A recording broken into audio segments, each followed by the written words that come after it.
அவருடைய வெற்றிக்கரையிலிருந்து வரப்பட்ட முருகப்பெருமான்.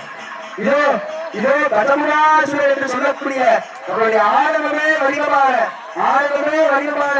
இதோ யாரை முகம் கொண்ட அசுரனானவன் வந்து கொண்டிருக்கிறார்.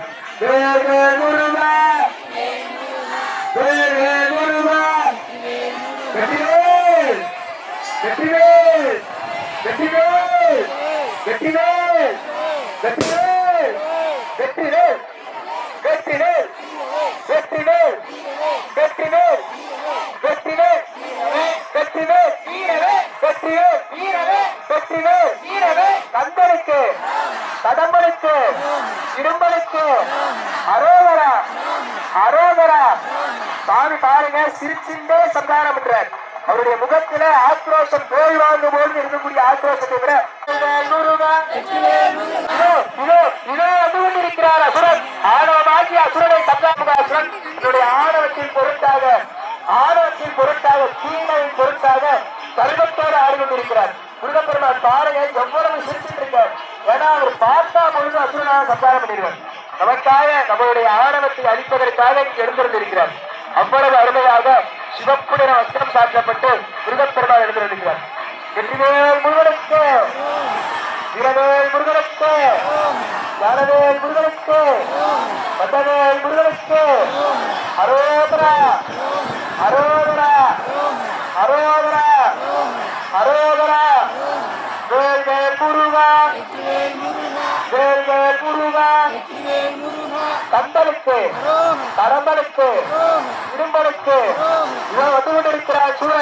சூரன் வந்து கொண்டிருக்கிறார். சாமியானவர் சிரித்த மாற்றத்தில் தரும் சந்தானம் செய்ய இருக்கிறார். வெற்றிவேல் முருகனுக்கு வீரவேல் முருகனுக்கு அரோகரா. சுவாமியை சுற்றி வளர்க்கின்றார் கஜமுகாசுரன். நம்மளெல்லாம் இப்படித்தான் ஆணவம் என்கிற கர்மமானது நம்மளை சுற்றி வளர்க்கிறது. அதனை போல சுவாமியானவர் தற்பொழுது இந்த ஆணவத்தை சந்தானம் செய்ய ஆணை முகம் கொண்ட அந்த அசுரனுடைய கோபத்தை பாருங்க, சுவாமியோட முகத்தை பாருங்க. அதான் பரம்பொருளுக்கும் அசுரனுக்கும் அசுரர் அரோகர கோஷப்படுவது. இதே ஆணவத்தோடு ஆழத்தோடு கஜமுகாசுரன் சந்தானம் இருக்கிறார். இதோ சந்தானம் செய்கிறார் முருகப்பெருமான். சந்தானம் செய்வதற்காக முருகப்பெருமானிடம் அழிவை கொண்டிருக்கிறார் கஜமுகாசுரன். முருகப்பெருமானிடத்து அழிவை கொண்டிருக்கிறார். நம்மளுடைய ஆணவத்தை எல்லாம் இன்றைக்கு சுவாமி நிமிஷம் பண்ண போகிறார்.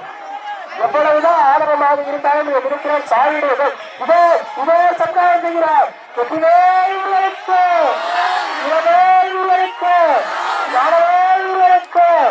அரோகரா அரோகரா அரோகரா. முதலாவது சுவாமிக்கு ஆணவன் என்று சொல்லக்கூடிய அசுரனை வெற்றிகரமாக மதம் செய்ய அவனுக்கு பெரும் வாழ்வு தந்து சாமியானவர் தற்பொழுது கருமையான வேலாயுதத்தை கையிலேற்றி எந்த ஒரு ஆணவமாக இருந்தாலும் அதனை சம்ஹாரம் செய்யும் பொருட்டாக